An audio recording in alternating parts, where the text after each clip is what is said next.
adik-adik, selamat bertemu kembali bersama dengan Ibu Afin dalam pembelajaran pendidikan agama Katolik dan budi pekerti. Ibu Afin harap hari ini anak-anak dalam keadaan sehat supaya dapat mengikuti pembelajaran dengan baik. Nah, adik-adik, materi kita pada hari ini adalah bekerja sama dengan teman. Sebelum kita memulai pembelajaran, kita berdoa dulu ya. Marilah kita berdoa. Dalam nama Bapa dan Putra dan Roh Kudus. Amin. Terima kasih Tuhan, Engkau memberikan kami teman untuk bekerja sama dan saling membantu. Ajarilah kami Tuhan untuk bekerja sama dengan riang dan penuh semangat. Demi Kristus Tuhan kami. Amin. Anak-anak, tujuan pembelajaran kita pada hari ini, yang pertama, peserta didik mampu mengenal teman-temannya bahwa Tuhan menganugerahkan teman baginya sebagai rekan untuk bekerja sama dalam mengembangkan diri. Yang kedua, peserta didik mampu mengenal teman-temannya bahwa dalam bekerja sama, setiap anggota hendaknya saling membantu dengan rendah hati. Anak-anakku yang terkasih, teman adalah anugerah Allah. Allah memberi kita teman untuk bekerja sama. Nah, arti dari bekerja sama adalah sebuah pekerjaan yang dilakukan secara bersama-sama untuk memperoleh tujuan bersama dan hasil yang dapat dinikmati bersama. Bekerja sama dapat dilakukan di rumah, di sekolah, dan juga di dalam masyarakat. Contoh kerjasama di rumah, yakni membersihkan halaman rumah, membersihkan ruangan di dalam rumah. Contoh kerjasama di sekolah, membersihkan ruangan kelas, dan membersihkan halaman sekolah. Contoh kerjasama dalam masyarakat, yakni bergotong royong membangun rumah dan juga membersihkan lingkungan setempat. Apa saja manfaat dari bekerja sama adik-adik? Yang pertama, pekerjaan kita menjadi lebih ringan. Yang kedua, pekerjaan menjadi cepat selesai. Dan yang ketiga, semakin rukun dengan teman. Sikap yang baik dalam bekerja sama, yang pertama, bertanggung jawab, saling menghormati, saling menghargai, dan juga tidak membedakan antara teman yang satu dan yang lain.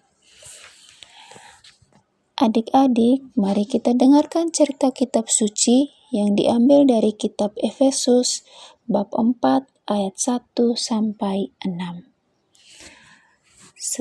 Sebab itu, aku menasihatkan kamu, aku orang yang dipenjarakan karena Tuhan, supaya hidupmu sebagai orang-orang yang telah dipanggil berpadanan dengan panggilan itu.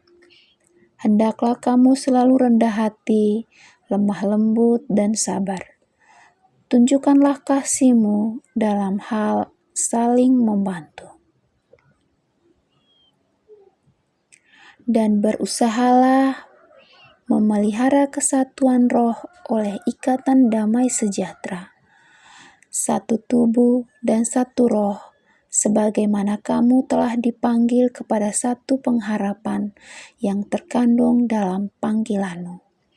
Satu Tuhan, satu iman, satu baptisan, satu Allah dan Bapa dari semua, Allah yang di atas semua, dan oleh semua, dan di dalam semua. Nah, adik-adik, setelah mendengarkan cerita kitab suci, mari kita mendalami teks kitab suci. Yang pertama, bagaimana nasihat Santo Paulus bila kita bekerja sama dengan teman? Yang kedua, bagaimana pengalamanmu membantu teman mengerjakan tugasnya? Yang ketiga, apa yang menyenangkan saat bekerja sama? Dan yang keempat, apa yang apa yang sebaiknya dilakukan bila melihat teman bertengkar saat bekerja. Nah, adik-adik, Santo Paulus menasihatkan agar kita saling membantu satu sama lain. Ia juga menasihatkan agar kita rendah hati, lemah lembut, dan sabar terhadap teman. Tuhan memberi kita teman untuk bekerja sama agar pekerjaan menjadi lebih ringan dan berhasil.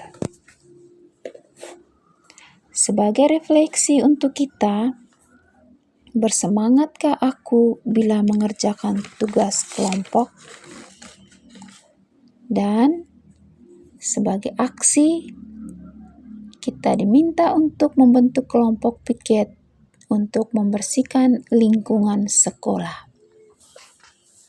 Adik-adik, pembelajaran kita dengan materi bekerja sama dengan teman sampai di sini dulu ya. Kita tutup pembelajaran kita dengan doa. Dalam nama Bapa dan Putra dan Roh Kudus. Amin.